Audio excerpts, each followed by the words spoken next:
He wasn't supposed to be a hero. He was supposed to be building a base, not defending one.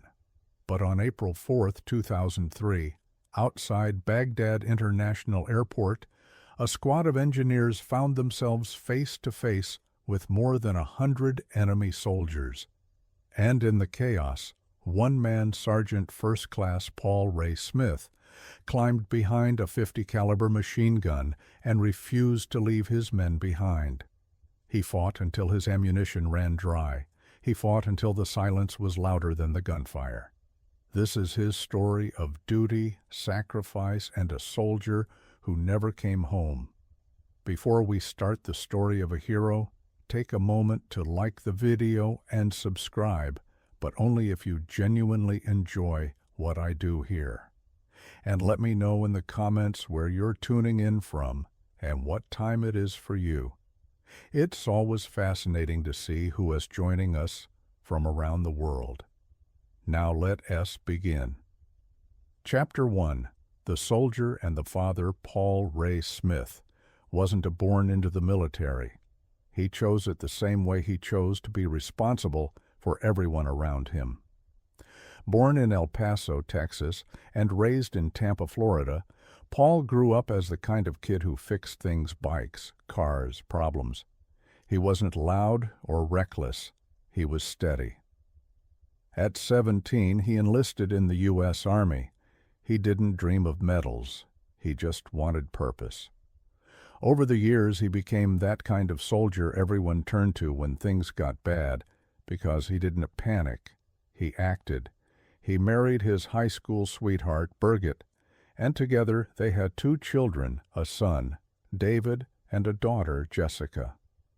His soldiers used to say, you could tell he was a dad even out here. He looked after his men the same way he looked after his kids. After nearly 15 years in uniform, Paul had been everywhere from Germany to the Gulf War, but nothing would prepare him for Iraq in 2003. When the 3rd Infantry Division began its push toward Baghdad, his unit combat engineers followed closely behind the front lines, building bridges, clearing mines, and setting up defenses for advancing troops. He was 33 years old.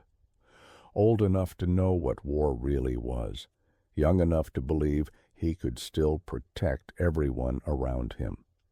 In his journal, written just weeks before his death, he scrawled a line that would later become legend. If it's my time to go, I'll go knowing I did my duty. He didn't write it for glory, he wrote it as a promise. And on April 4, 2003, he kept it. Chapter 2. The road to Baghdad, the spring of 2003, was a blur of dust, heat, and exhaustion. The U.S. Army's 3rd Infantry Division was advancing toward Baghdad, moving faster than anyone expected, leaving trails of destroyed vehicles and sleepless men behind.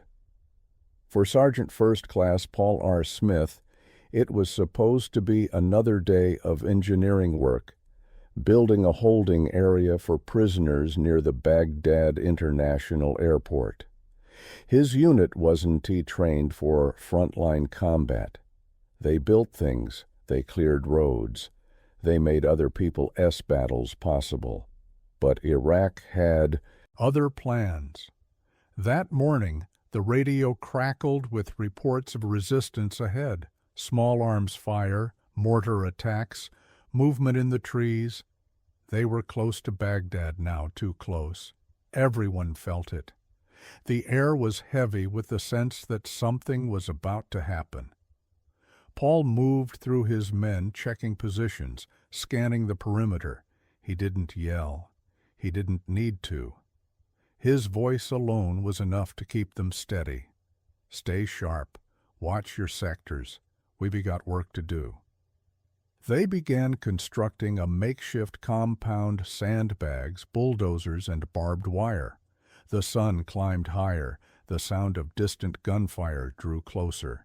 Then, through the haze, came movement.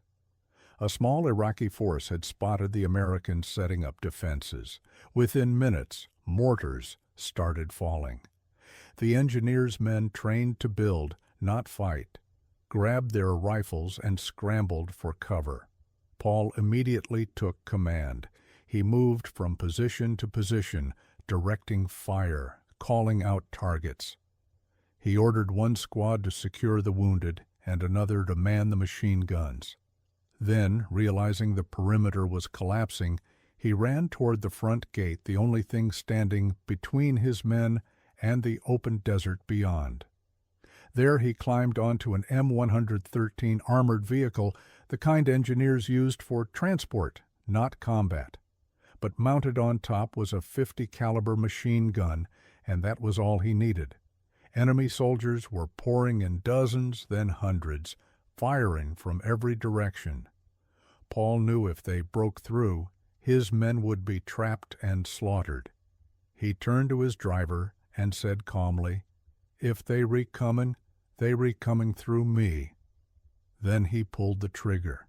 The Battle of Baghdad had begun, and Paul R. Smith was right at the center of it. Chapter 3. The Last Stand.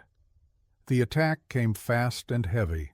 From the tree line across the open field, over 100 Iraqi soldiers poured toward the compound, firing rifles, RPGs, and mortars. Bullets ripped into the walls, tearing through sandbags and metal. Inside, 30 engineers, medics, and infantrymen scrambled for cover. They were outnumbered 3 to 1, and the gate, the only barrier between them and the enemy, was beginning to buckle. Sergeant First Class Paul R. Smith saw it all unfolding.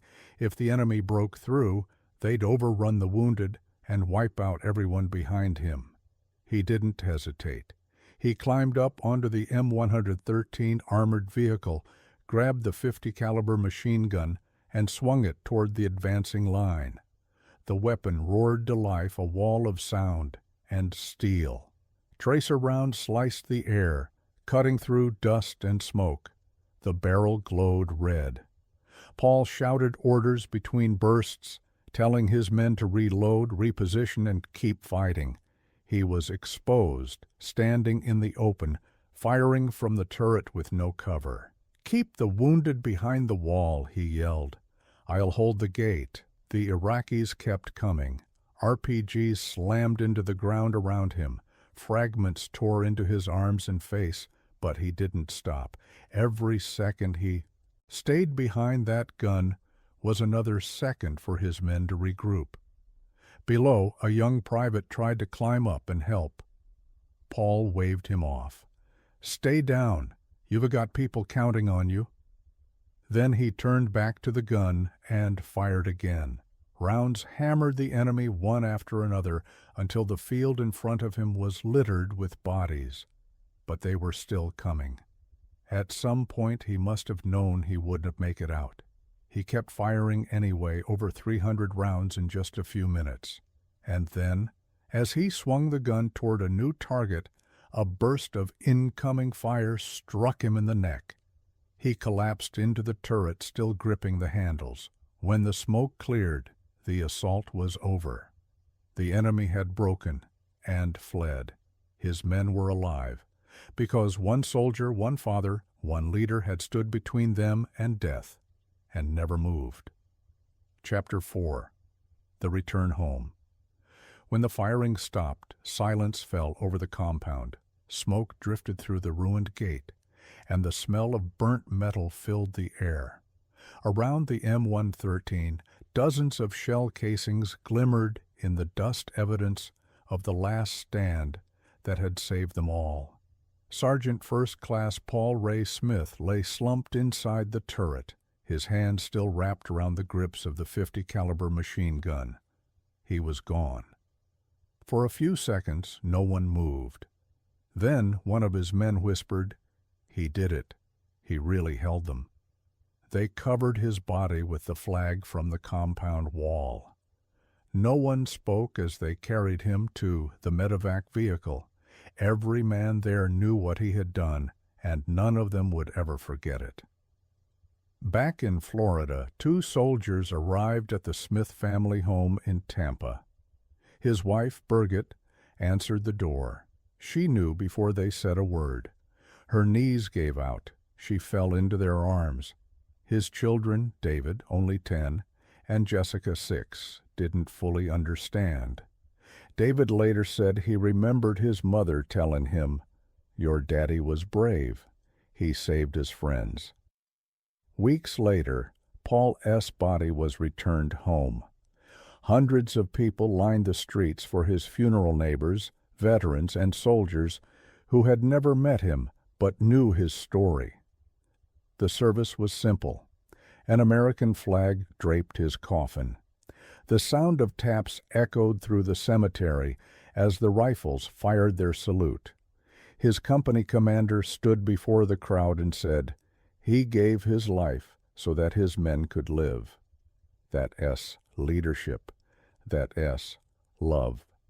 In the months that followed, stories began to circulate how Paul had held the line alone, how he'd refused to retreat, how he had saved more than 100 soldiers that day.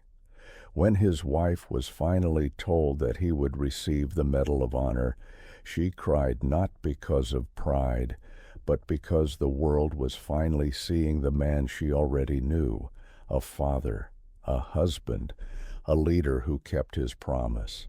And even though his body came home, his heart, his courage remained forever on that dusty field outside Baghdad.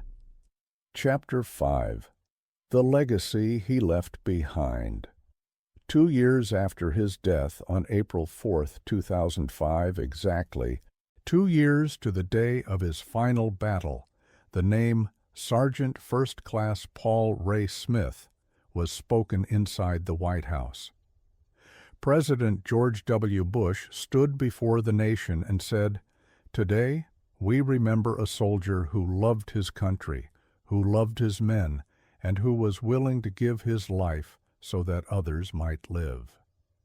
Then, in front of generals, veterans, and Paul S. family, the President presented the Medal of Honor, the first awarded for the Iraq War.